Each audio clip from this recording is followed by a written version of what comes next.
Hello and welcome back to Bodies Without Organs, a podcast about Deleuze, Guattari and all things in between.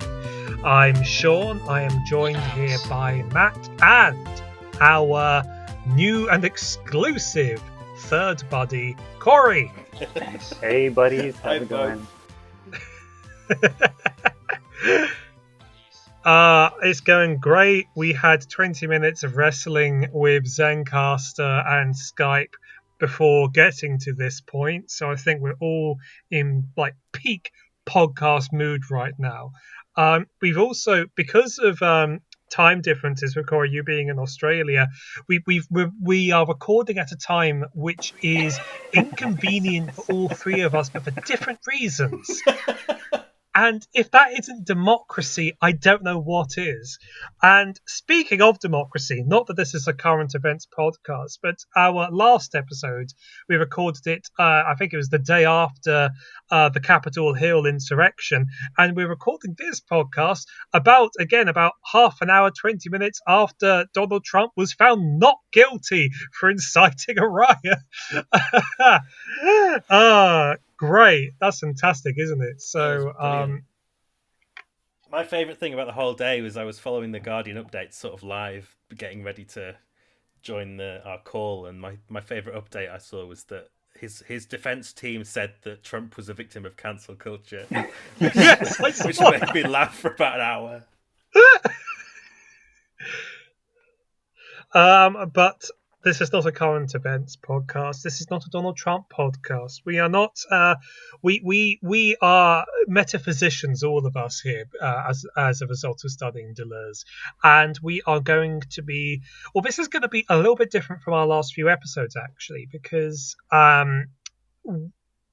to this point, each episode has been about a concept or an idea in Deleuze and Guattari's philosophy. But this one, we are going to be specifically talking about a single essay, a single written work of theirs. We're talking about the Geology of Morals, which is, of course, from their book, 1,000 Plateaus. It is, to give it its full title, actually, let me just reach behind me and get my...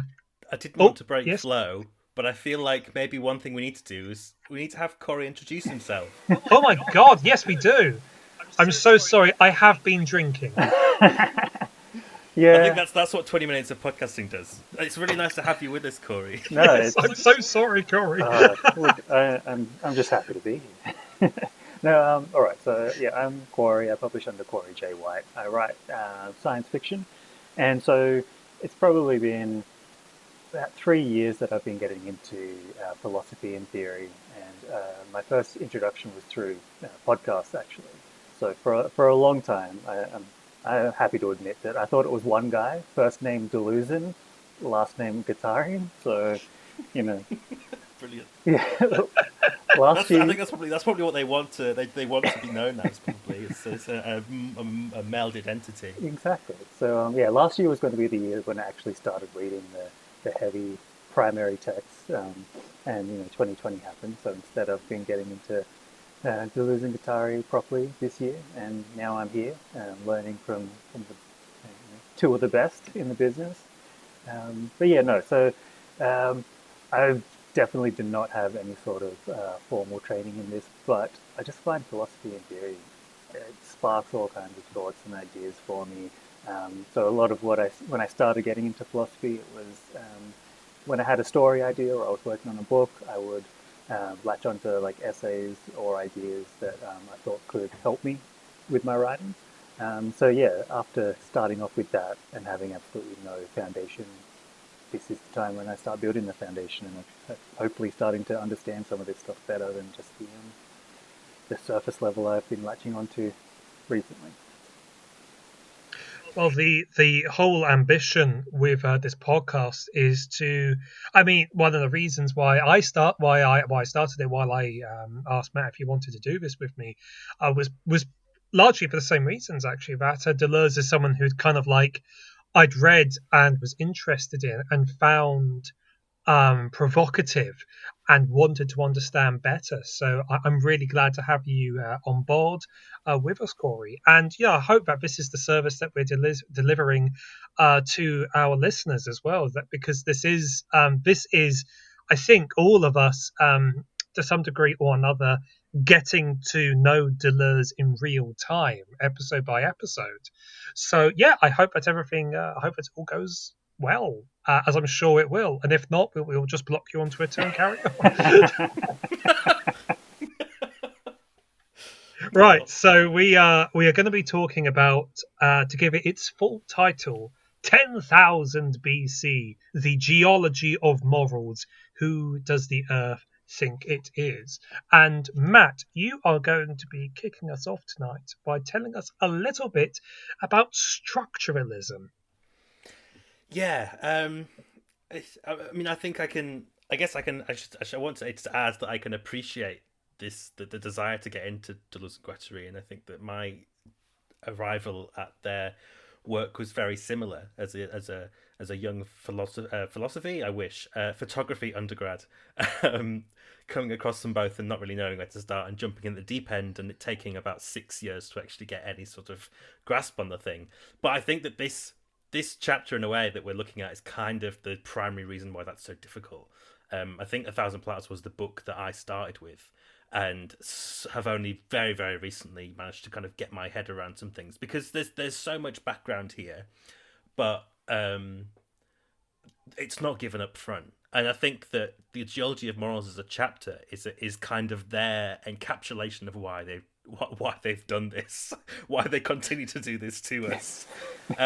So I think, yeah, maybe a starting point, or at least some sort of like background that I can maybe provide for our listeners as much as ourselves, is that this essay is kind of like this sort of heretical, post-structuralist text. I guess that people that are vaguely familiar with Deleuze and Guattari will maybe know that they are classed under that rubric of post-structuralism, and most probably don't even think about what that means. I know I didn't really think about what it meant for a long, long time. But this book, I think, this chapter rather, really gets to the heart of, well, I guess the book in general too, really gets to the heart of what they're challenging in terms of structuralism. So, probably best to say something a little bit about structuralism.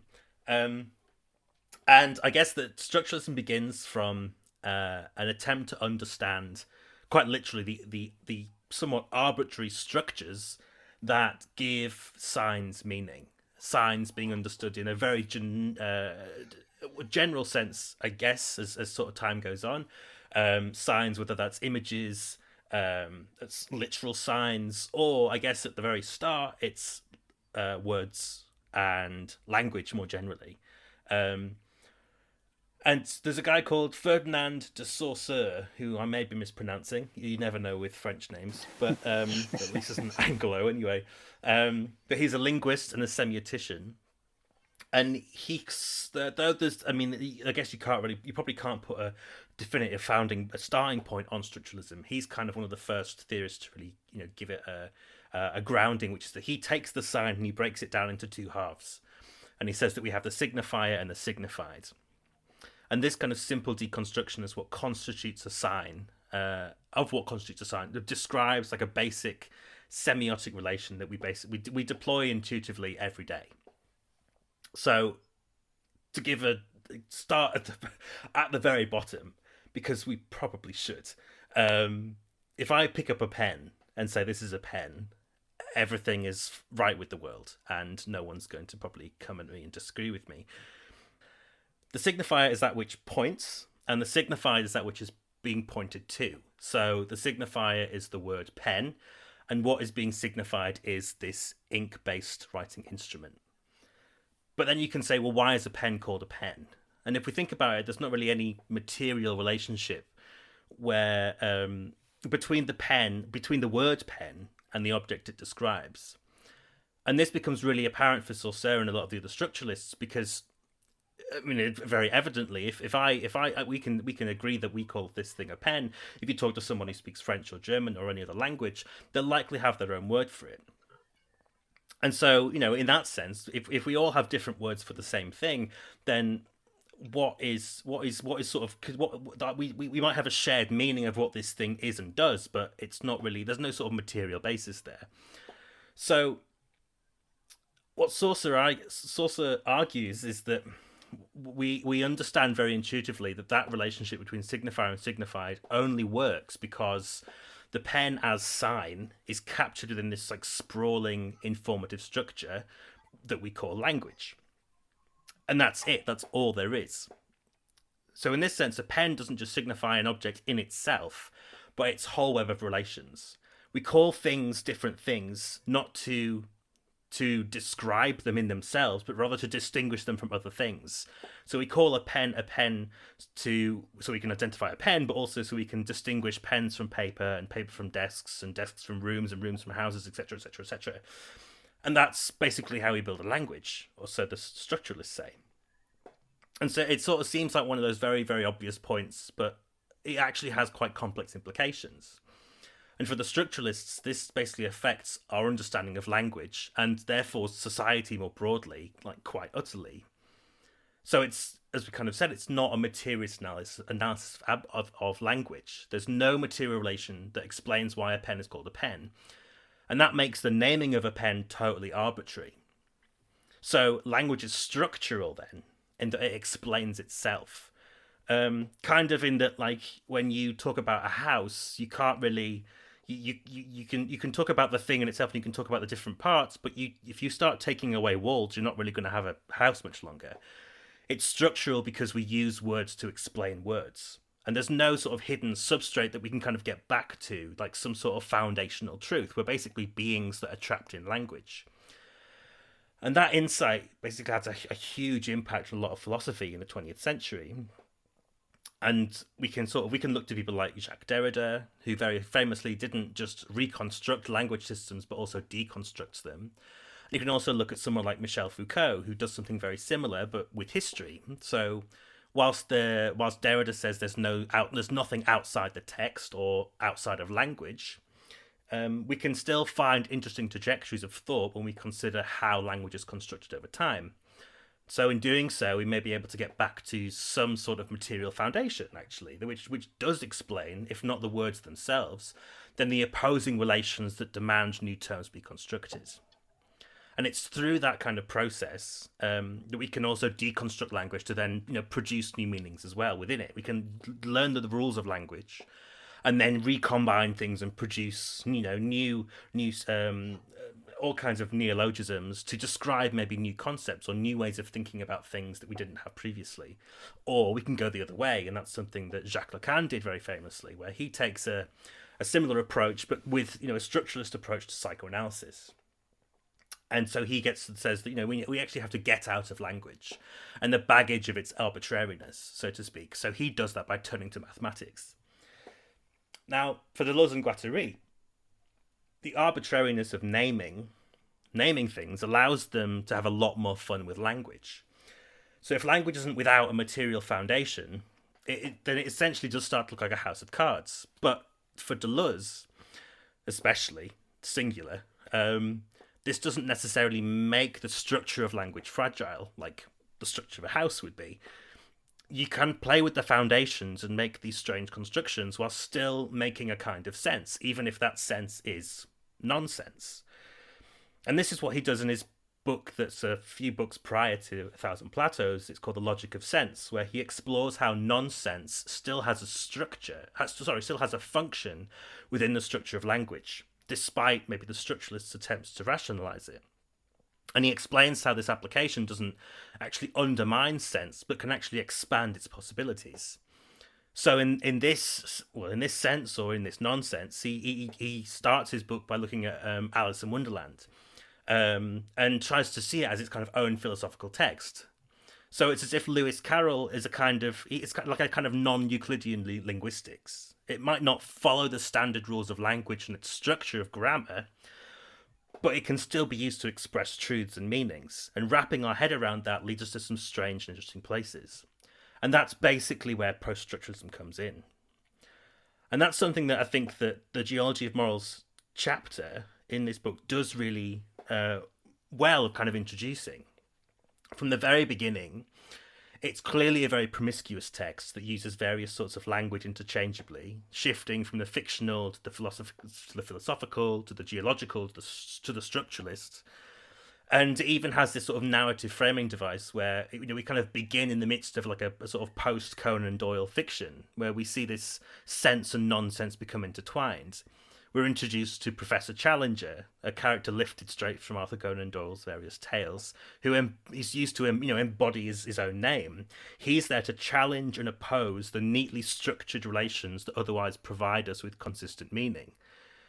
And Challenger's probably most famous, at least for Deleuze and Guattari, as being the man that made the earth scream, which is a story of Conan Doyle's where he shows Challenger drilling down into the earth to get to the core, and instead of finding a molten core, he finds a sort of the brain of some living creature, like the earth is actually some kind of cosmic hermit crab or something, and he basically drives a shunt into its brain and makes that lets out this cosmic scream. And that's basically what Deleuze and Guattari are kind of using that sort of heretical figure in their text to drive a kind of a shaft down through the structuralist idea of language. He's not Challenger as a sort of conceptual persona, as Deleuze would probably call it elsewhere, is not interested in reconstructing histories or stratas. He wants to take on the world on its own terms in its totality. And he engages with language in much the same way. So he places the convivial and the technical side by side. And what happens in this kind of post-structuralist play is that the signifier and the signified can no longer be wrestled apart. We can I think this text is often kind of associated, it's kind of held up as an example of theory fiction, but the point is maybe that, I kind of hate that as a term personally, because the theory and fiction can't be split anymore. Though they're kind of joined by a hyphen, they're no longer, the theoretical part of this text and the fictional part of the text are no longer, that which points and that which is pointed to. But they kind of become this reconstitution of a singular sign as a part of language, as a multiple that when added up becomes one, becomes its own thing. And this is similarly how the earth kind of becomes a body without organs. When we explore its depths, we have to kind of organize all the dirt we dig up, perhaps for our own sanity. But in doing so, we kind of have to be aware of the fact we also undermine the process itself.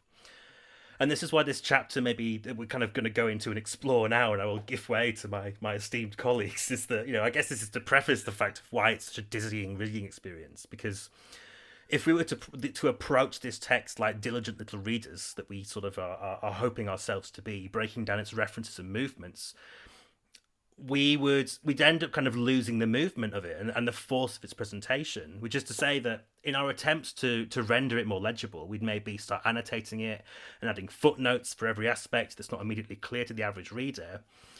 But in doing so, we'd probably render it even more illegible. There'd be so many different signposts that it would just become this absolute mess of some sort of Pepe Silva sort of yarn work in a basement somewhere that would just drive anyone that tried to make sense of it insane. And I think that's what Deleuze and Guattari want to do here. They want to show you that kind of approach to understanding isn't all it's cracked up to be.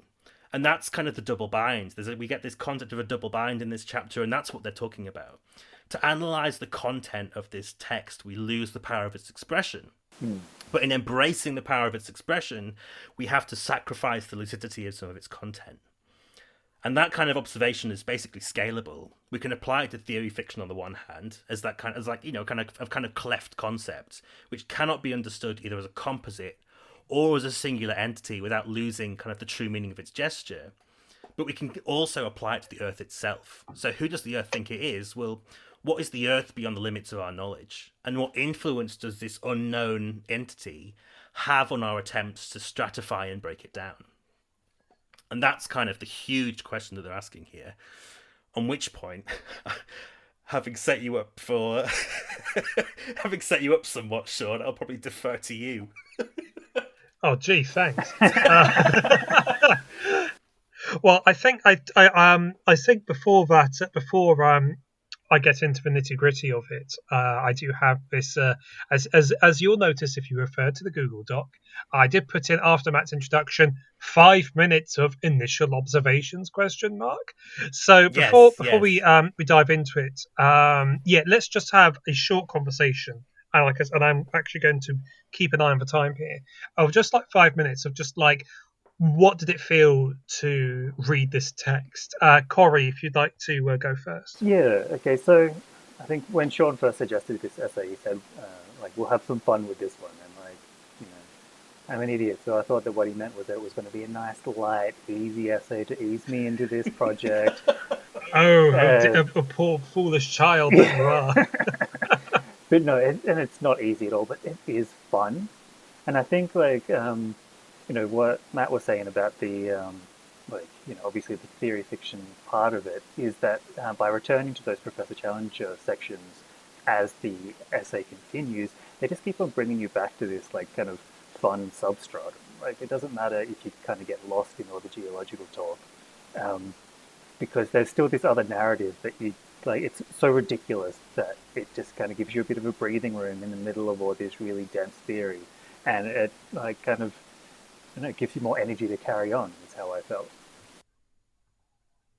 Yes, that's actually exactly how I felt about it as well. That the portions where and we are going to talk about this in a little bit more detail later on, but the portions where the camera kind of pulls back and it does go back to Challenger like tormenting all of these interlocutors, or like tormenting this audience with this mad crap is coming out with about the strata, about epistratum, parastratum, encoding and decoding, and so on.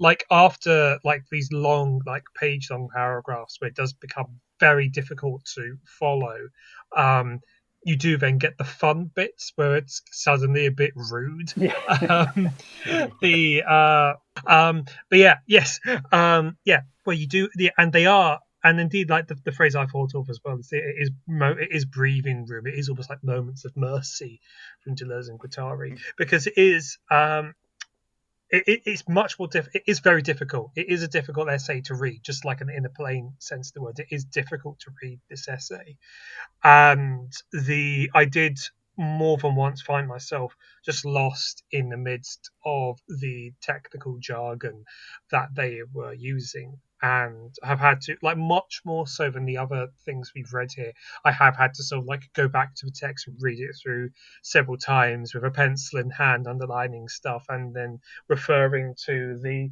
Deleuze and Guattari dictionary, which which didn't help that much because like frequently I'll just be like I'll look up like, okay, let's just get a nice like definition of this stratification, and immediately starts pointing me, to sort of like the definitions of like milieu and assemblage and so on. So when I flip to those, and then it becomes like, the whole thing becomes a kind of paratextual nightmare.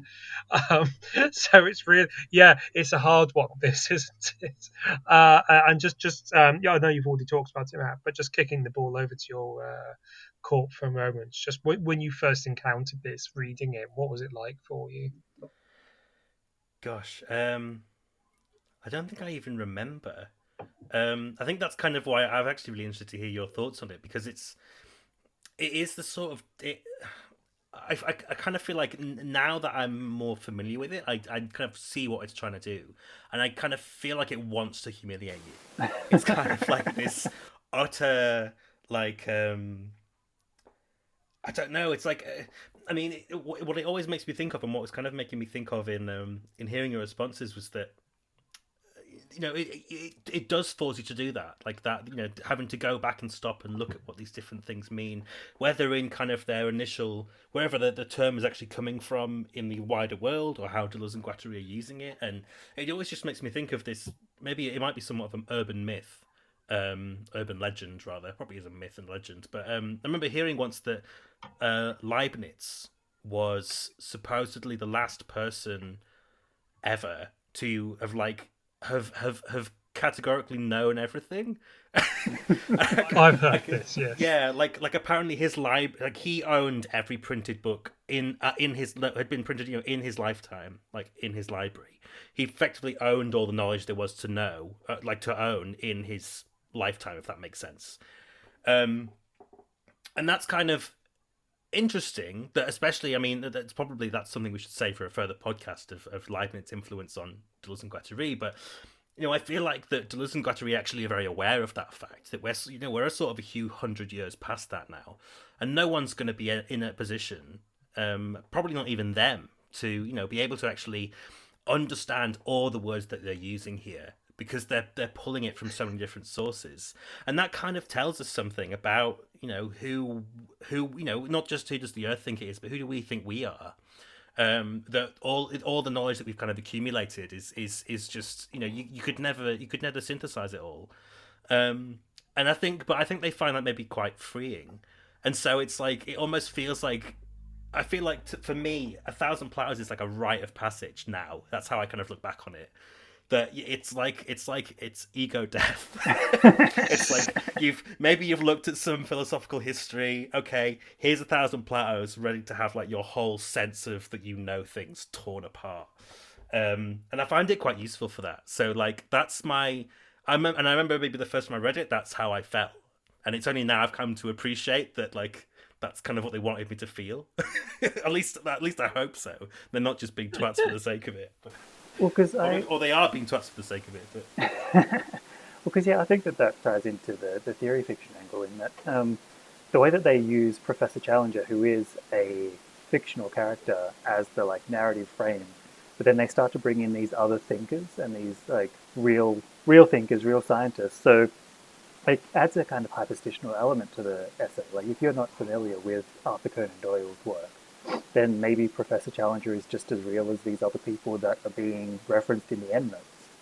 So I think it's definitely them.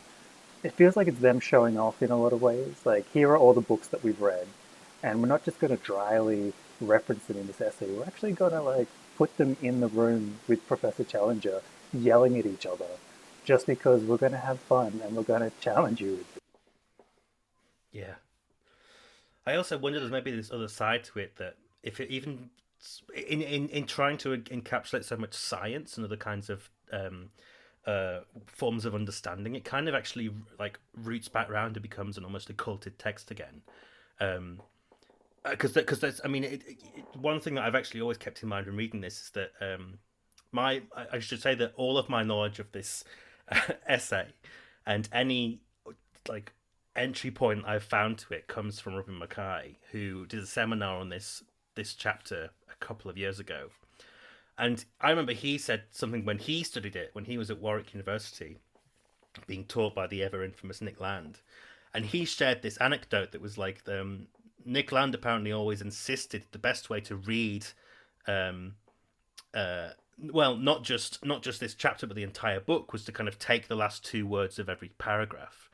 And apparently, if you do that to the old Geology of Morals, you get third eye will produce necessary foundation. Through touch, we sense differential speeds to come, which is incredibly lucid for something that sounds like you can treat this text like the I Ching almost, maybe. Like, it's got that kind of strangely mystical element to it. And I kind of really like that about it, that maybe it kind of exacerbates that whole theory fiction vibe, that despite everything it's kind of thrown together, there's so many different ways of approaching it and reading it, and it's probably all about as valid as each other.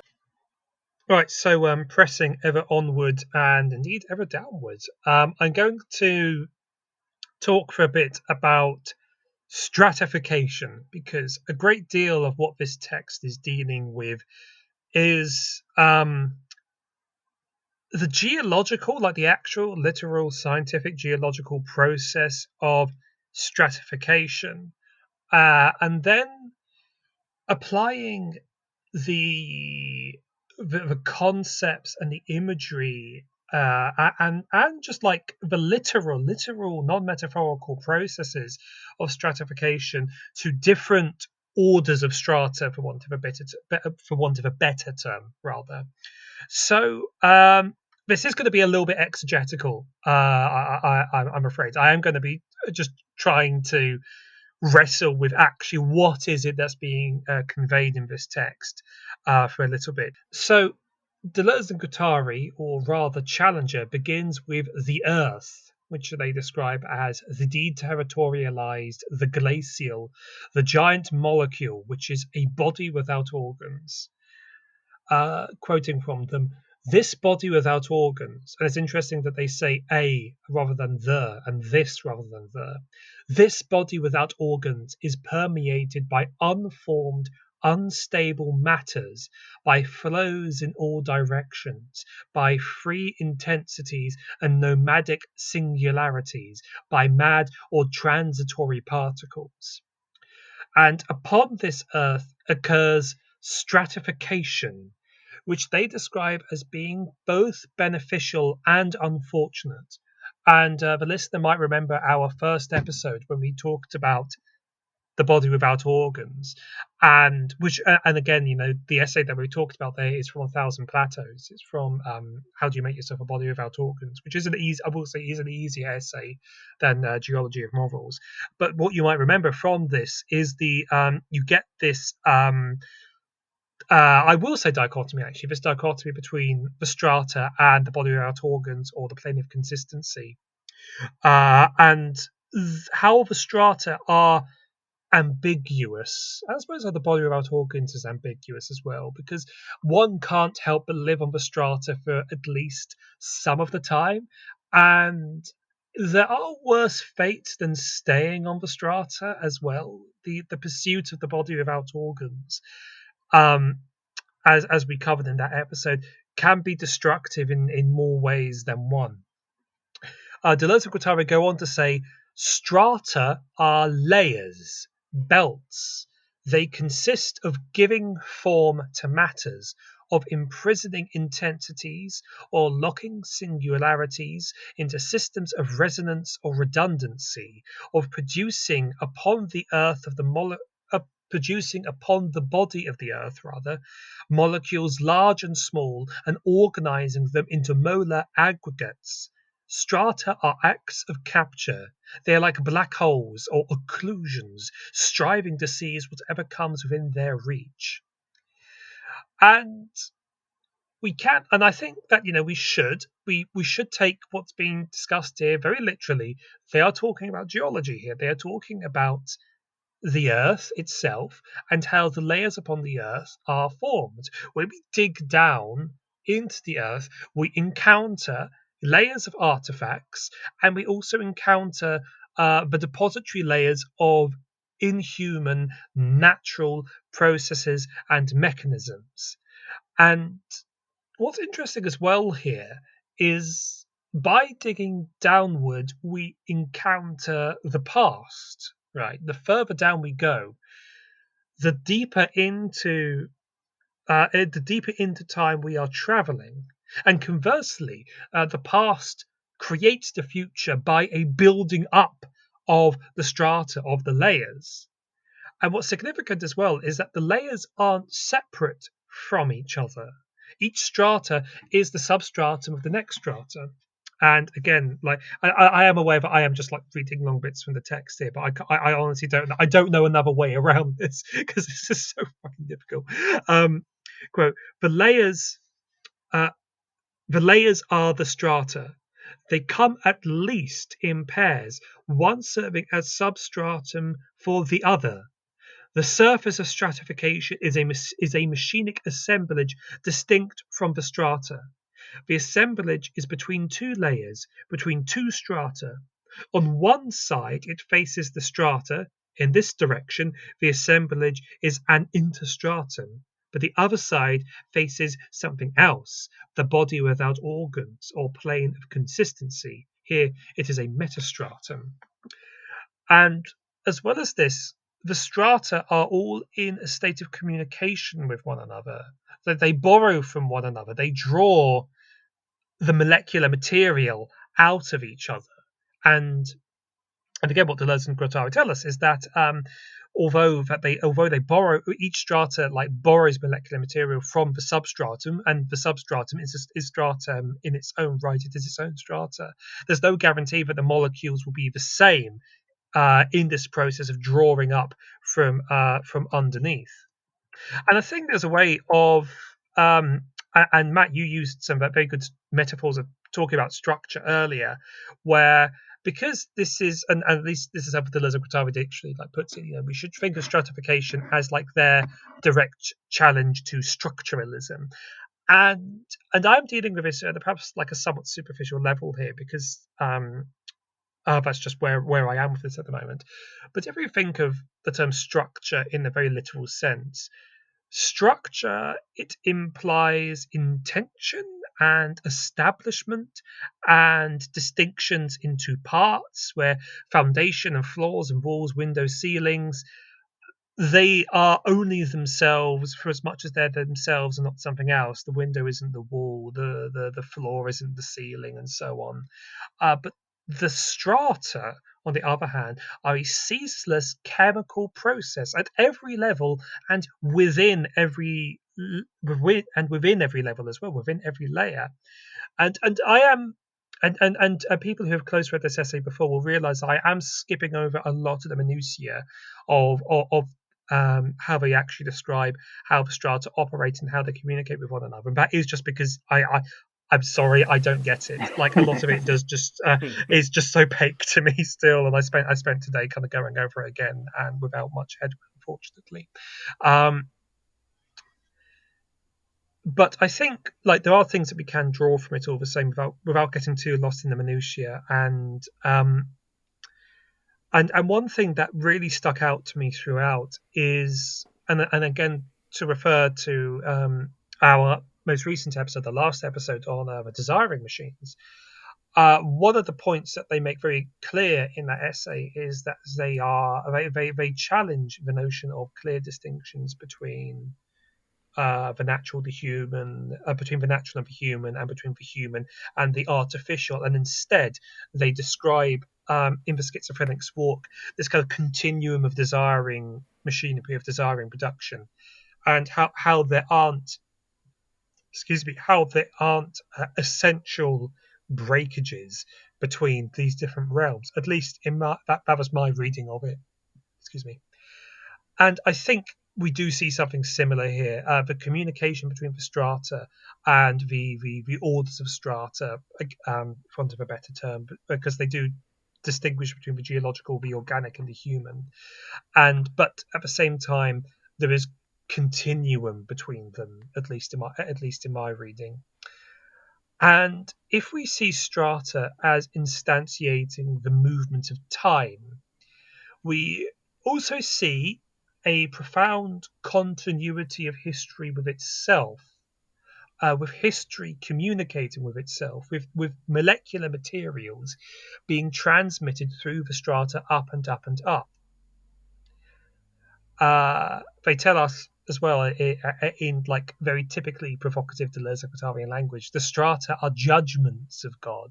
Stratification in general is the entire system of the judgment of God, but the earth, or the body without organs, constantly eludes that judgment, flees, and becomes destratified, decoded, deterritorialized. And as I've said, like when they talk about strata, like although they're using geological language, but they are talking about it very literally. A lot of this is them as philosophers talking about geology, but they do clearly have explicitly have their eye on the stratification that exists in the human order, although they project that term and they say it's not really about the human, but it's about the novel distribution of content and expression, and that's something else we're going to get onto later in this episode. But in terms of thinking about how can we maybe understand a good example of stratification, and especially this idea of this kind of continual communication of the deeper strata moving upward. This leads me to a micro section which I have entitled Sean's tenuous anecdote about North Korea. Which I love, by the way. Thank you. So there's a reason. So North Korea is fascinating, right? And the reason why it's fascinating is because it has all of the aesthetic trappings of Stalinism, but also it's clearly not Stalinism, is it? There's something it's like Stalinism that's been left out in the sun too long and it's gone off. It is very weird, and it's developed That's actually a really good metaphor, really, is because like it's grown cultures on it. Like there's things living on this like Stalinist strata, which clearly are distinct from Stalinism, but are related to it all the same, right? And what we get with North Korea, right, is it's kind of like the deepest strata you have is Korean nationalism in the context of the anti-Japanese, anti-colonial struggle, right? But let's call that strata 0. And then atop that strata, and each strata is a substratum for the next strata. And atop that strata, you get this new strata comes along, which is the Stalinist strata, and that leaches up molecular material from the strata beneath it. And then, in turn, the next strata atop it leaches up molecular material from that, and that's the Juche Songun structure. So when you look at North Korea, and it is worth like pointing out, maybe this is just a little bit anecdotal. When you North Korea no longer like even like constitutionally defines itself as a Marxist-Leninist state pursuing communism. Like those aren't words they use for themselves anymore. They wrote all of that out of their constitution. The ideology of North Korea is Juche, which means like self-dependence, self-mastery, autarky, and Songun, which means military first. Like it's and although we could also have a conversation about why it is the like Western media insists on describing North Korea as a communist state, which it doesn't even call itself anyway. Um, but but at the same time, if you do look at North Korea, you can identify kind of like these different molecular flows like rising up through the strata. Like although like it's not Soviet style communism, you can still see where it was. You can still see those those flows still moving through it, but in the same time you can see like a preponderance of that deeper layer of the Korean nationalist layer, transmitting its material upwards. And I think like and especially this notion of kind of like continuity with the past, like we see that like this deep historical layer in North Korea of this, absolute assertion of its national distinctiveness against a hostile foreign power, the Japanese, the Americans, whatever. Like, um, you see this deep historical layer is still influencing everything that happens up above it, and is actually kind of acting to recode and reterritorialize all of the codes and territories that lie above it. And the and I think we can like use this kind of language of the strata as a way of kind of like accounting for why North Korea is as weird as it is, and why you have this kind of like this um, chemical compound of nationalism and Stalinism, as well as these like totally idiosyncratic elements that are unique to it, like like the cultism around the Kim family and so on, and how these are all how they do communicate with one another, and not necessarily always communicate hierarchically with each other, how they do laterally transmit material between each other. And this is, as well as this, this is all the way back to Nietzsche, who is like such an important influence on Deleuze and Guattari, saying, like, I think it's in the Gay Science I think it is the Gay Science where he talks about sort of like why binaries are dumb, and he's because one of the things he points out is sort of like, well, what if history or humanity or whatever isn't binary, because most things actually aren't. Like if you know anything about chemistry, for instance, it's not like you have like how chemical reactions work. It's not binaries that have nothing to do with it. It's a multiple confluence of different distinct factors coming together and reacting with one another to produce a distinct and unique kind of chemical event. I just wanted to say, like, I think what you were saying about stratification as an alternative to structuralism, I think that could be a really interesting, I guess, lens through which to view history or any number of things. Because I mean, structuralism, as you were saying, it implies a sort of deliberate, planned, like, it's a structure, so someone planned it, someone built it, someone thought about how it was going to be put together, whereas the stratification suggests an accumulation over time. So one of the things that they say in the essay is that it's only the outer layer of the crystal that can be deterritorialized because it has to come into contact with something else. So I really like the idea that like each time you have one of these strata, it's sitting against another strata, and yeah, there is a leaching between those two sections, and it's like the leaching, the transfer, the communication between strata. It's unplanned by definition. It is just organic. So instead of saying like I'm going to take this out of that idea or that piece of history or whatever, it's more about studying it and seeing what it offers. Um, Yeah, and although I talked about North Korea there, but like you could just as easily talk about Britain with like I think sort of like how there's this like deep historical age, sort of like monarchy and aristocracy is still sort of like, despite their their antiquity, are still like very like prevalent like overriding factors at like any level of like meaningful so like political life. And the United States, which like, and I think like one of my pet theories is that most of the pathologies of the United States are explicable if you view it as like a chunk of like 18th century Enlightenment thought that's kind of broken off from the rest of continental sort of like thinking, and just like implant like a crystal, just like implanted in sort of like a chemical solution and just left to grow without other factors coming into it, which is what you end up with, like the strange absolute individualism of the American ideology, and again, sort of you can be extremely literal with this. The fact that the American Constitution is the only one in the world that has never undergone a revision. Like it's had bits added to it, but it's never been revised, which is obviously just like incredibly unhealthy for a democracy. But anyway, Matt, you had something you wanted to say. Yeah, I kind of really like that idea of. I mean, I think that's maybe there's the one thing that I kind of wanted to pull out the other side of this. Maybe is that there's. It's like, I mean, and this probably is one way of actually setting up. Well, I know what you want to talk about next, but when you were talking about North Korea, and I think it's a really interesting way of trying to understand like the development of that nation that actually makes a lot of sense.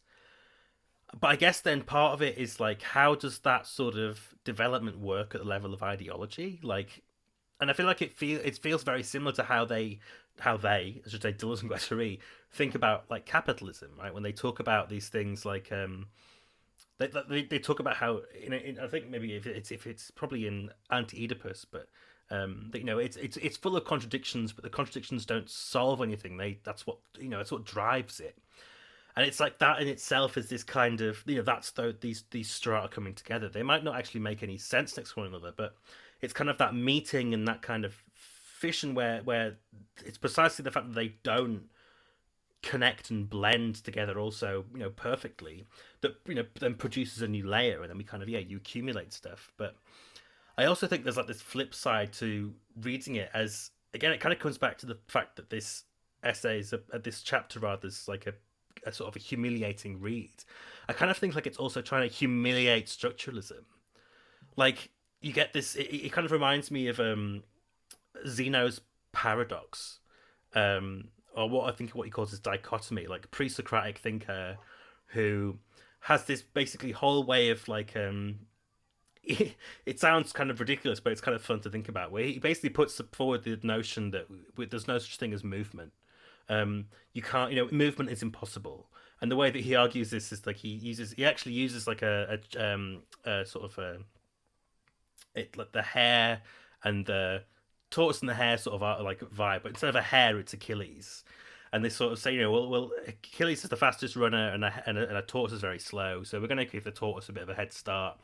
And as we kind of like try and understand how this race is going to run, well, we know that the tortoise is going to set off. It's probably going to advance like a meter, and then Achilles is going to be able to get up to where the tortoise started. But then when you start actually if you try and break down both of their races and hold them side by side, you kind of end up breaking it down to smaller and smaller chunks.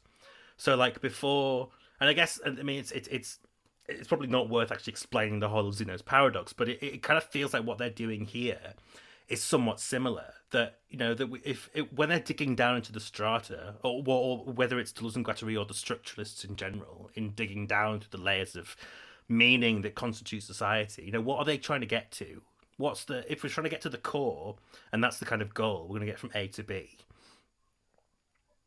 but then you kind of say, but first, before you get there, you have to go through this strata, and you have to go through, this substrata, and then that substrata. And the way that Zeno has it is that you can never actually get to the end because you end up like just dividing the journey up. So you go, well, first you have to get halfway, but before you can get halfway, you actually have to go a quarter of the way, and before you get a quarter of the way, you have to go an eighth of the way, and just so on and so on and so on. So actually, you don't end up moving anywhere. And it's his sort of like play on physics, and it kind of is this quite it's a kind of really influential philosophical point of the pre-Socratics, but it's kind of also like just a bit of a humiliation of how we end up studying things. Like, I guess if we have any PhD student listeners, I mean, the one thing I always hear from PhD students is the kind of terror of not being able to to read everything, and that there's always another book to read, and that kind of actually is what it stops you from actually getting anywhere, of making any kind of final point, because you feel like you have to get the totality of the thing. But I feel like that's kind of like, as much as Deleuze and Guattari kind of are doing that, they go into the levels, the depth of levels of language and try to fully explicate their geological thinking. It kind of gets in the way of us understanding. Like, when I'm very aware that you're adding these points of self-deprecation in your explanations, Sean. But I guess again, it's like I think it's not. It's kind of the point, like the fact that you can't understand it all in one go is I almost feel like your is not meant to, and I think you've made a very diligent attempt to do so, and very, very clear. But I think there's always kind of like the flip side of it, right? Is that like when we try and actually fully understand the text, we've missed the flow of it, right? That if you actually just if you try and, how do you think that flow from A to B without stratifying it into half, quarter, eighth, 16th, whatever? That's kind of like the thing, the issue here, that they're kind of both like, they're actually going through the task of uncovering all the smaller fragments of that knowledge, and at the same time being like kind of demonstrating why it's so irritating to do that. Like, in actually going down to that level of detail, you kind of miss the bigger picture that we kind of want to try and understand. And I guess it's like that they have those two contradicting points that kind of held together. And I guess that's kind of like, I think that's why the example of North Korea is a good one, right? Because I guess on a level of ideology, in complicating the development of the country in that way, there's kind of no way to fault it. You can't get back to any initial point where you're like, well, this some sort of moment that like that delegitimizes it. You can't do it, because if you're going to be like the sort of diligent political historian, you kind of have to go through the complexity of the whole thing, and it stops any sort of actual task from taking place. Lyotard has the same critique of Marx. Marx spends so long trying to actually get the total picture of capital, he'll never reach the end of it. He traps himself in capitalism by precisely trying to describe every aspect of it. And I don't know, I kind of maybe feel like that's kind of what's going on here, but that maybe is the flip side to like this. I don't know, maybe that I hope maybe to be my podcasting due diligence that maybe sets you up for, I know what you sort of plan to talk about next, but maybe that's something that we can sort of bear in mind as we go forwards. Yes, yeah, that does help a bit actually. Although, like, again, I'm just going to go back into exegetical mode a little bit here. But no, and we should. Like, I feel like that's kind of what I want to say, right? I want to sort of say, like, it's kind of not the point, but actually it is. Like, it's not to denounce either side. Like, what they're doing is they're trying to do both, and they're kind of forcing us to do both, to do the exegetical work, and at the same time be like, realize how it holds us back, like, and to do it anyway. Exactly. So, and indeed, the language they use here, because like the next point I've got on here is talking about double articulation. As they put it, that stratification proceeds by a double articulation, and this is where we get the infamous line, "God is a lobster," or a double pincer, a double bind. Eat your fucking heart out, Jordan Peterson. I was thinking exactly the same thing.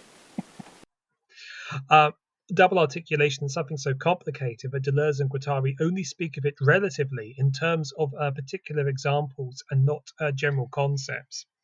And again, just going to read a chunk out here.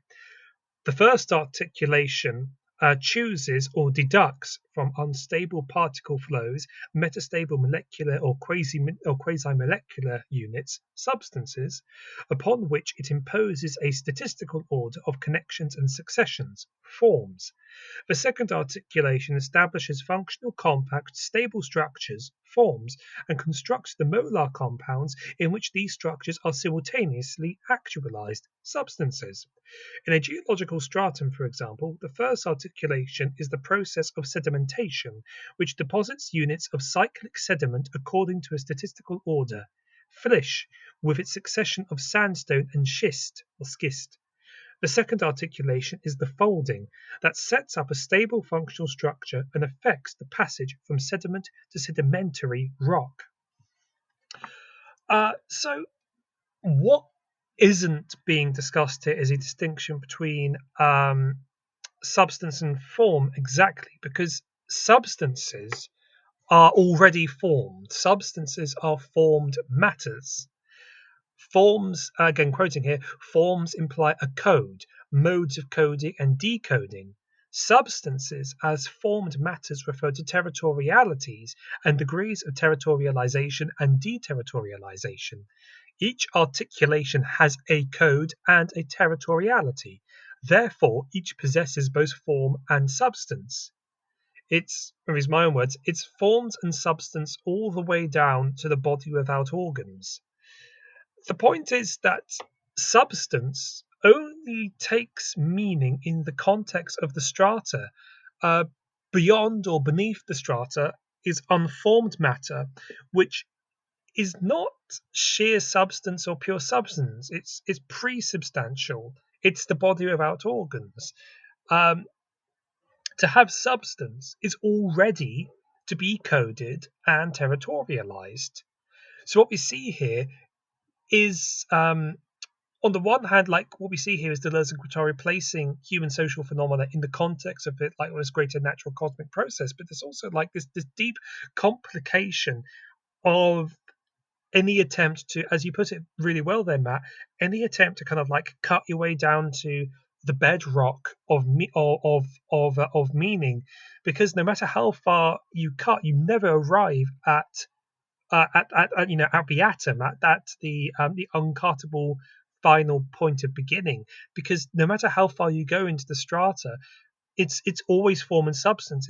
It's always something to which a form has been applied, no matter where you end up, and eventually culminating at the body without organs. But the body without organs is not like the final level of strata. It's something kind of like in my understanding at least, it is a categorical other. It is the outside. It's where territoriality in code goes to die almost, right? Like it's and again, this is although in like at least I remember my like lay reading of Deleuze and Guattari when I first encountered them, like it was like I had this uncomplicated picture that sort of like, oh, territorialization is bad because that's fascism, and deterritorialization is good because that's anarchism, or something like that. But like, no, it's not as simple as that. And again, to go back to our first episode, to go back to their essay, "How to Make Yourself a Body Without Organs," like you can just like completely destroy yourself by pursuing the body without organs. Like you can just you won't necessarily survive that. And begin, and that essay begins with this like litany of like failed bodies, right? Sort of like the schizo body, the drug addicted body, the masochistic body, and so on. And there's also the warning that the pursuit of deterritorialization can result in you just turning yourself into a kind of like cancerous fascist as well. Like you can go too fast, and indeed both too slowly, because they also state that maximum deceleration is also a way of obtaining the body without organs. Oh god, I did have some like more bits here of like trying to do kind of exegetical stuff, talking about like epistrata and parastrata. But I'll be honest, like, as indeed I have literally written in my notes, this bit is really hard, and I don't think I get it. Well, related to substances and forms, there's a section that I quoted that I think is quite close to one of the quotes you had. Since substances are nothing other than formed matters, formless substances are inconceivable, although it is possible in certain instances to conceive of some substanceless forms. And I just love that. Like, it's one of those things where it's like, conceive of a substanceless form. It sounds like one of Brian Eno's oblique strategies. It's just like, it's just pure idea fuel. I love it. Like, just, like, have a couple of drinks and spend a lazy afternoon trying to conceive of some substanceless forms. Like, we'll see what happens. I think if you drink enough, I think your body naturally produces substances forms, but that's formless substances. I don't know.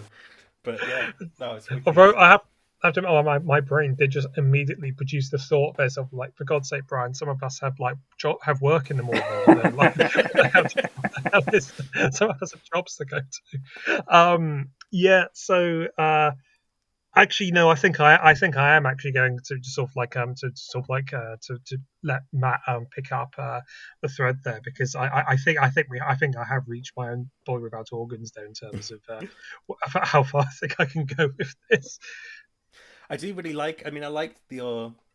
I think you've done a really good job, and it actually made me think of. This is probably gonna. I'm gonna like show my hand in doing this again for a sort of secondary detour on my own part. I've been reading a lot of the Greeks, read the Greeks, sort of vibe, which I've never bothered to do before. I don't know. I got really into pre-Socratics, and for some reason, for the first time. But anyway, I was actually reading for my since Plato's Republic today, like in the midst of actually doing the sort of the Geology of Morals stuff, and I actually found it sort of maybe quite clarifying on this point, or as if to say maybe what Deleuze and Guattari are doing in this sort of endless, in that kind of humiliation of structuralism. They're kind of like showing um, how complex or how more complicated the kind of relationship that Plato describes is in there. I guess to clarify that, like in his allegory of the cave, right, which I guess most people are it's probably one of the first things we always sort of come across in terms of philosophy. Like, you know, we're all the sense that if people are strapped to a wall in a cave, you can't move your head. You see shadows playing on the wall and a light source that's making them happen. You don't really know you don't know anything of the world around you, so you've built up your own kind of language to make sense of what's before you. And Socrates via Plato is kind of saying that well, you know, there can be someone who breaks free and they kind of escape into the light. And when you go out and see the world outside and see the kind of manufactured forms that are producing these shadows, it can be this, like, you know, that's, you know, well, that's when you see the truth of things. But actually, that can be a really horrific journey. And I guess the one part that I kind of didn't actually realize they go into in such detail, having never read it firsthand before, is that this whole thing of like, uh, you know, it can be difficult to go from the dark to the light, and it can also be very difficult to go from the light to the dark if you don't have this sense of that kind of journey, that transversal journey between worlds and understandings, can be quite traumatic. And but they kind of say that, you know, if you manage to escape the cave and see the world as it truly is and leave and go into the light, that's not the end of it. That you're then sort of obliged to go back into the cave and try and, you know, show more people what's going on around you. And kind of like I think the Badiou kind of makes the point that that's, you know, that's politics. You have philosophy is kind of understanding things, but the political maneuver is when you go back into the cave. And I kind of feel like that's the similar sort of thing that they're saying with deterritorialization and territorialization. You know, we're all kind of can be territorialized in strata and sort of stuck in place, and to deterritorialize can be this kind of horrifying thing. But I think when people talk about Deleuze and Guattari, then maybe like we lose that later point that Plato makes, right? That by all means we can sort of, I mean, we should, well, yeah, as you kind of said, Sean, we shouldn't fetishize the territorialization, because it can break you. But if you do manage to kind of get there and break yourself free, you're kind of obliged to then return to the territories. You kind of have to show others how it's done and how to do it well. And I guess they're kind of like they're I don't know how exactly their project of 1,000 Plateaus maybe relates to that. It doesn't feel like they're being the most responsible deterritorializers, because it's going to drive you mad. But I think that kind of is I think what they're at least trying to do is show how we can at least engage in that kind of process in the present. Sort of, you know, post-structuralist, post-modernity, even, that when we have this whole, you know, what is it to leave the you know, Plato's cave in the 21st century? We were about 2,500 years on from that kind of allegory, and things are, you know, it's kind of the Leibniz point again. It's not as simple as figuring out that this object is casting that shadow. We're kind of all stuck to in different caves with different shadows at different, you know, we get to actually get the truth of things is kind of the hardest thing in the world. But I think that what they actually end up doing here, which I find really interesting, is kind of showing how we can nonetheless kind of have fun with that process. You know, like when we actually engage in this kind of attempt to do the impossible, right? Which I guess is unpick content and expression, as they call it. Even if we fail absolutely, there's something to be gained from the process, or even sort of the entanglement. And I guess the one thing that I wanted to, I mean, this I probably should admit up front too that this is something that I actually have struggled. I do continue to struggle with myself in this chapter, where they introduce Helmschlev, or I don't know how to pronounce his name. I think it's Helmschlev, and he's kind of this, I don't know if he's a structuralist or post-structuralist, but he comes after Saussure. And Saussure, if we sort of say in the beginning, has this the signifier and the signified. Will Helmschlev kind of complicates that relation somewhat, and it's not just signifier and signified; it's content and expression. And there's the content of expression, and there's the expression of content. There's like a further layer that he adds to that kind of understanding of the sign. And I've never managed to get my head around it, honestly. There's graphs that I've seen and diagrams for trying to explain it, but I think the best example that I have in approaching this chapter is maybe Magritte's really famous 1929 painting called The Treachery of Images, which everyone else probably knows as, This Is Not a Pipe painting. And, he paints a picture of a pipe, and he says in French, ce n'est pas un pipe, or whatever it is. He says it's not a pipe, and he's right. We know it's not a pipe. It's not an actual pipe, but we kind of understand that it's a painting of a pipe, and that signifies a pipe all the same. So, in that sort of treachery, he's basically demonstrating that fundamental structuralist point, right? That this is the signified, it's not the signifier. But I think it also demonstrates how far down that kind of thinking goes. So what the painting does then is it kind of highlights that semiotic relation. It kind of makes us laugh in the process. But we kind of get caught up in the slippage, actually. So the signified a pipe is kind of impossibly torn from its signifier, a painting of a pipe. But there's also a further tearing that results whereby the word pipe is also still present. And that's made just as ridiculous of the other two. So we're kind of aware that the painting of a pipe's not a pipe, and the word pipe's barely a pipe either. So what are we... And there's not any pipe present. So what are we even talking about? Are we just kind of driving ourselves mad in circles? But what Magritte kind of effectively deploys, I think, is in sort of deploying two signifiers for pipe simultaneously without the signified. He kind of shows how that kind of paradoxical relation can be made so clear, and yet nothing changes. The world doesn't fall down around us. We can have essentially a nonsense painting, a surrealist painting, and still sort of gain some sort of meaning from it. We kind of gain the meaning of its. We get a sense of its nonsense, if that makes sense. And I guess that's partly maybe how we can understand that kind of double bind, double articulation. There's a painting that is at once expressing sense and nonsense. And I guess what sort of saves it from like falling in on itself is that we can kind of appreciate the painting's content, which is its kind of cascading mess of asignifying relations and basically its sort of deterritorialization. But we can also appreciate its expression, the aesthetic qualities of the painting as a painting outside of the world, kind of in its own frame. So in that sense, it's kind of like it's deterritorialization territorialized. And you have that kind of feedback loop, which I think is what Deleuze and Guattari are calling in this chapter the plane of consistency. So what allows us to appreciate the relationship between content and expression is precisely the sort of the innate distinction from one another that's nonetheless dependent on the friction between them that's what disturbs us. And we can kind of frame that maybe in geological terms like they do. We can say that Magritte's painting erodes the meaning associated with each signifier, but the painting itself sort of provides space, some sort of boundaries for sedimentation to occur. So I guess I ended up actually getting really caught up, as this probably like just happens in the process of reading this chapter, like with what is sedimentation?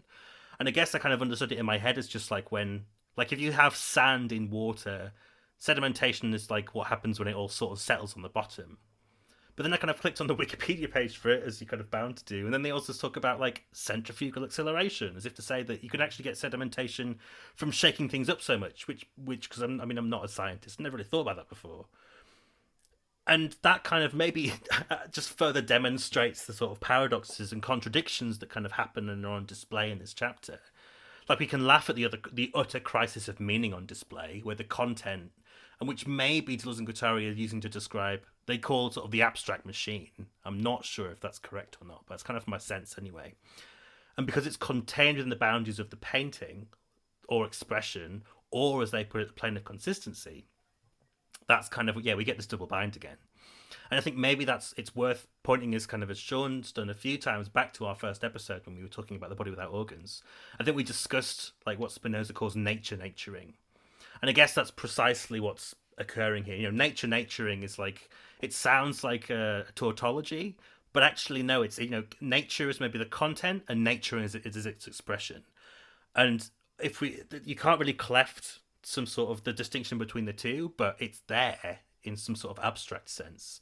And understanding that we can't really separate them is kind of like, I think, but then kind of, I don't know, I mean, I'm starting to get tied knots around myself anyway, but I think maybe if to at least to end on maybe a sort of a buoyant and maybe joyful sense of defeat that I'm trying to preserve for my own sanity.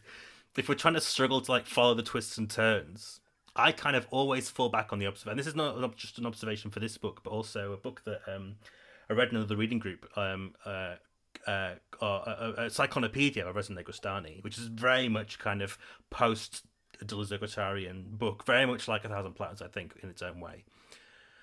And the best way I think of understanding both of these books, and lots of others like them, that seem so contradictory and don't really have a sort of settled internal consistency, other than the fact that they are books. Like that in itself is that the plane of consistency is the pages, the content is just doing what it wants to do.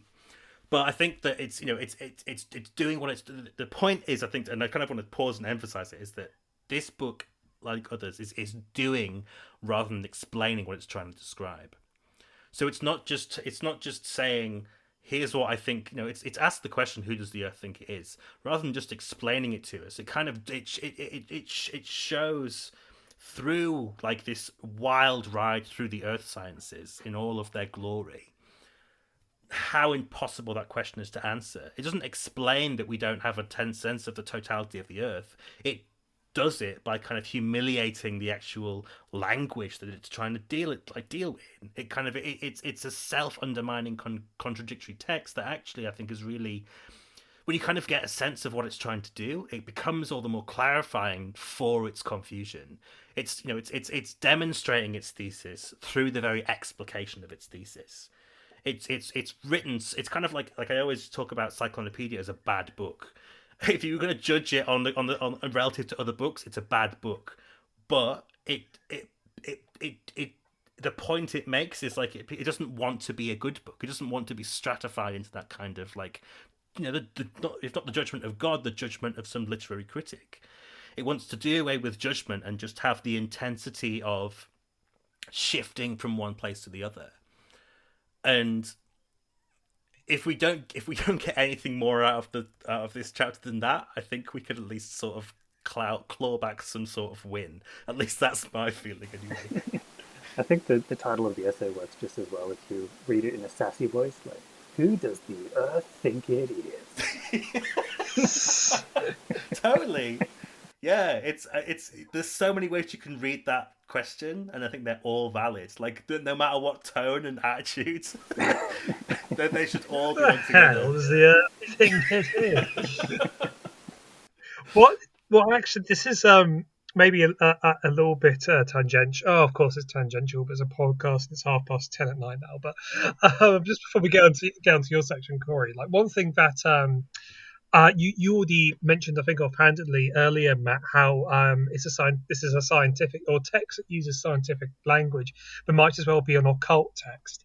And one thing that has reminded me a little bit actually is because I've been reading Idris Shah's book on the Sufis at the moment, called The Sufis, and one of the things that Shah kind of like states like repeatedly through that is that there was no point to him writing a book about Sufism because Sufism is something that can't exist as like a written expressed teaching. It is pure. It is only really existent as this kind of like experiential relationship with a sheikh, with a master, and so there's this kind of like strange feeling almost reading this book that you become, at least this is how I'm feeling about it at the moment, of developing this awareness that Shah might very well be just like lying to you, that but that being the point really, that sort of like, because he's being quite open with you about the fact that there's no way that he can express the Sufi relationship or the Sufi experience to you in this book, and there's almost this feeling, so what, why is he writing this then? Like, is he lying to me about what Sufism is? Like, is that part of this? And that the thing is with a lot of occult literature, actually, like they would often like literally genuinely do that. They would have what called blinds written into them, which would be passages which were deliberately intended to like mislead you if you weren't in direct contact with a master who could guide you through it. And so there is this tradition, like in at least in esoteric literature, of undermining the written words in that way, of undermining the actual book itself, deliberately, as a way of and in so doing, there's kind of like a way of expressing, sort of like the reason why you went to this book to read it is because you wanted to understand this mystical truth, and the book tells you up front, so well, of course you can't actually understand it by reading this book, but you press ahead and read the book anyway, and then almost feel surprised at the fact that you slowly come to realize that the book is actually just lying to you about shit, because even though it's been very upfront about the fact that sort of like you won't get that far by reading this, you can only discover the mystery at the heart, sort of like by following the path of a master or something like that. But I don't know. It is actually fairly tangential. No, I think I think that's the brilliant way of thinking about it. Like, because it's that's kind of what I've sort of wanted to get across in a way without being like, it's a way when you sort of said it in a way that I didn't think I could without sounding like a smug twat. Like, because it's like, this is a book that's it's a post-structuralist book about structuralism. There's so much structuralism in here, to the point that it shows you how we need to get beyond structuralism. Like, it's sort of, it's the lie is that if you try and actually do a structuralist reading of this text, you just, they're going to drive you mad, and they want to. You have been got. Like, if you, to kind of get the flows of the book is to kind of be on the joke that is, this is so structuralist as to necessitate a move away from it, which I think maybe they're trying to do, right? They're trying to write an entire French tradition out of itself by showing how ridiculous it can be. And I think it's, that's totally, I guess that's, I think it's totally like that kind of esoteric reading of the book, I think, is perfect. I think that's totally what they're trying to do. But they're probably actually trying to doing more than that too. But I think it's a really strong undercurrent that doesn't get said enough, because people want to try and pretend, like sort of say, well, no, I get it. But no, actually, you're not really meant to. Like, if you get it, you're probably like, you're the person they want to actually frustrate the most. Well, last night I watched the first episode of Adam Curtis's new series, Can't Get You Out of My Head, and it sounds very much like the Discordians. It's like they made this completely ridiculous conspiracy theory about the Bavarian Illuminati because they wanted to show how ridiculous conspiracy theories are, and of course, the Illuminati becomes the most well-known, most often recited conspiracy theory of them all. Right.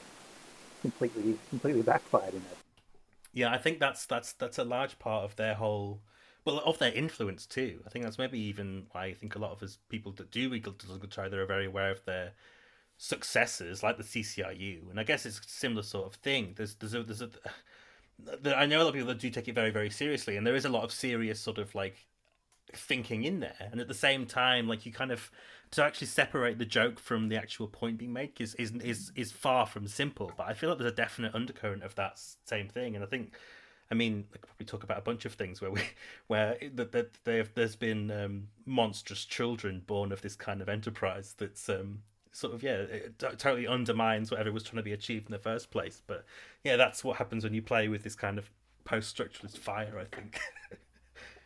Yeah, so going back to like the, the form and expression, I think that ties directly back into the theory fiction element of the essay, because my thinking is that um, an essay about content and expression, it seems very deliberate that they chose to put that into a narrative framing device. Um, the essay itself works as a sort of meta-metaphor for the content of the essay. Or I guess I should say the expression of the essay acts as a meta-metaphor for the content. Um, yeah, it's like they used a form of expression that brings attention to itself, and that reinforced the content of the essay for the reader. And I think that had to have been deliberate. And yeah, because for me, as a fiction writer and a fiction reader more than a theory reader, um, it was the metaphors that I picked up on as having the most meaning. Um, Everything about the stratification pretty much went over my head, but there were a lot of the other um, metaphors that worked for me. There was one section in particular that reminded me that this book is one half of capitalism and schizophrenia. Um, I'll quote here. The shock of the hammer and the anvil broke his arms and legs at the elbows and knees, which until that moment he had not possessed. In this way he received the articulation specific to the new human form that was to spread across the earth, a form dedicated to work.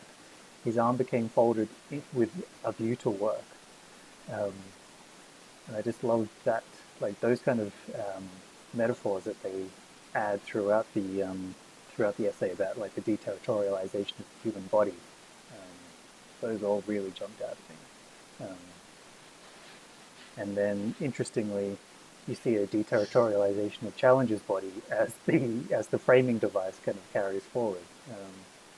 Like first of all, we see a perhaps slightly over the top man giving a lecture, but we soon see his authority challenged, the lecture becoming a puppet show, a shambles, and then he himself turns into a lobster. It's yeah, he becomes deterritorialized while the audience watches.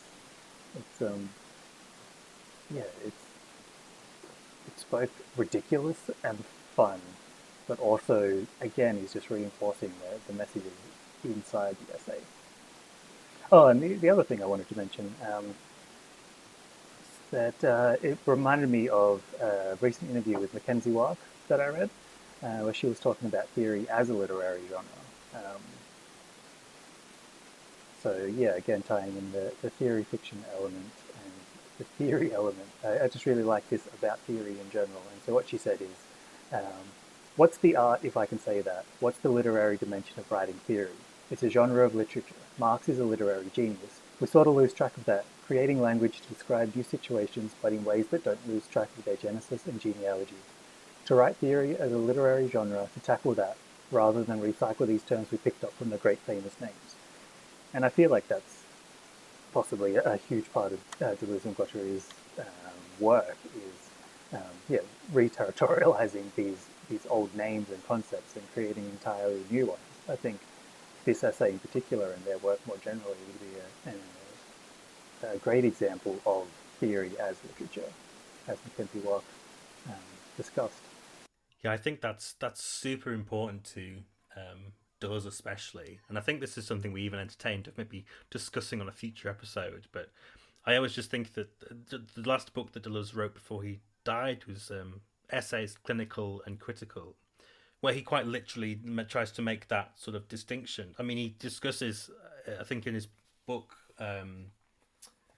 Coldness and Cruelty, which is like a long introduction he wrote to Venus in Furs, and he talks about the strange relationship of how masochism as a kind of pathology is born from literature, and how literature crosses over into, or the critical crosses over into the clinical.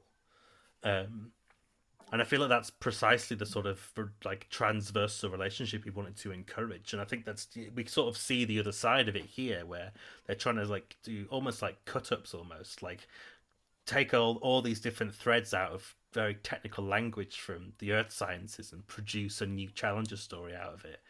Um, is yeah, I think it's probably one of my favorite things about their philosophy. Actually, it's also like what makes a lot of it so difficult half the time, but when it's a truly like creative endeavor for sure.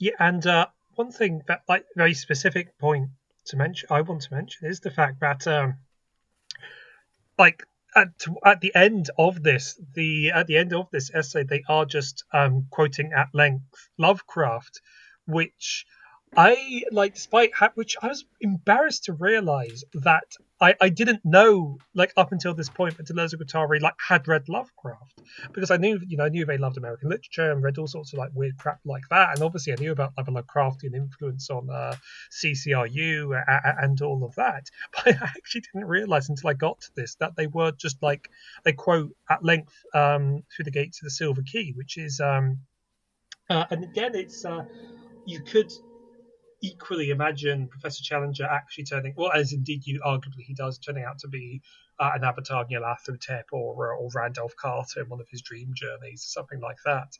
And you know, and precisely kind of like what happens in Lovecraft's Randall Carter stories. It's not Randolph, it's Randall Carter. Is he is this, he's the only, like, I think he is maybe one of two or three recurring characters in Lovecraft stories, but he, is someone who, precisely does, like, he journeys beyond the realms of, like, human understanding and human language into the realm of dreams, into the realm, or into the great, like, dark cosmic realms. And, like, them, like, insisting kind of throughout this essay that no matter how, you can't, like, you can never quite escape, we will really only ever be able to comprehend the strata on the terms of creating new strata, because, like, all that lies outside the strata is the body without organs, which in a certain sense, in it is unknowable, really, in a sense, or rather it is like the limitation of our standard ways of knowing, and there is just something fundamentally Lovecraftian about this. The notion that there is this unknowable outside which we can't grasp for as much as we choose to remain sane. Maybe that we well, or that the only ones among us who can grasp it is the mad, is the schizo, who is this, obviously, this figure who plays such an important, and indeed we probably could, and at some point should do an episode specifically about Deleuze and Guattari and the schizophrenic, the image of the schizophrenic, and there is just something, like, really freaking Lovecraftian about this. That, like, it's only these people who we consider to be mad. They're the only ones who can actually get outside of all of this, and strut upon the body without organs rather than among the strata. Maybe. Do you think I'm now regretting, and I wish that I'd read back Gates of the Silver Key, but maybe I'm going to throw this, and with the assumption that you're both probably more familiar with it than I am. But in my memory of that story, I guess spoilers for people that haven't read it, is that isn't it is prefaced on the fact that Randolph Carter he goes missing, right? And there's, like, this adventure to, and maybe I'm also aware there's another story that's very similar, that at least with a similar title. Anyway, he goes missing, and there's, like, some sort of quest arranged to try, or so there's, like, try to organize some sort of, like, a private detective mission to try and get him back. And in the process, at the end, when they're trying to, like, find out what happened to him, it turns out he's already there. He's just, like, this other kind of being, as if he's kind of traveled through time. He went missing, we're going back in time, and re-emerged as this strange chimerical creature, and then he's there, and then I can't really remember what happens at the end, which I feel like is always the sign of a good Lovecraft story, because half the protagonists don't seem to remember what happens at the end either. But I wonder if that's maybe, like, part how that maybe relates to what happens in this chapter, even, right? Like, there's kind of this going back in time, and Challenger's kind of the same, right? He's kind of described as this sort of simian. I think Conan Doyle describes him that way, to just show that he's sort of some sort of brute, but Deleuze and Guattari take it very literally, and, like, he is potentially some sort of, like, chimerical creature who's part ape, part human, part whatever. and that he kind of becomes a similar sort of figure where he's like he's had to, as if to say, he humiliates this whole structuralism thing, and he humiliates the earth again, as he sort of did in the previous Doyle story, by sort of going back in time, becoming this strange Neanderthal hybrid, and traveling through the eons to come and humiliate us all in our sort of simplistic, all too human nature. Um, it's like a vague thought that fired off, and I don't know if being more familiar with it, that you maybe think there's some sort of reading there that we could make this as being its kind of own Lovecraftian story in that sort of shape shifting, time shifting sense. I think it definitely, like, yeah, even if Arthur Conan Doyle is the starting point, by the end it definitely becomes something closer to Lovecraftian. But I've not read that story in particular. But the transformation towards the end put me in mind of Burroughs' All-American De-Anxietized Man, which I could not quote at length because of the language involved, but wherein someone turns a human into some giant slug-type creature, because a giant slug-type creature can't have all the anxieties that a human can.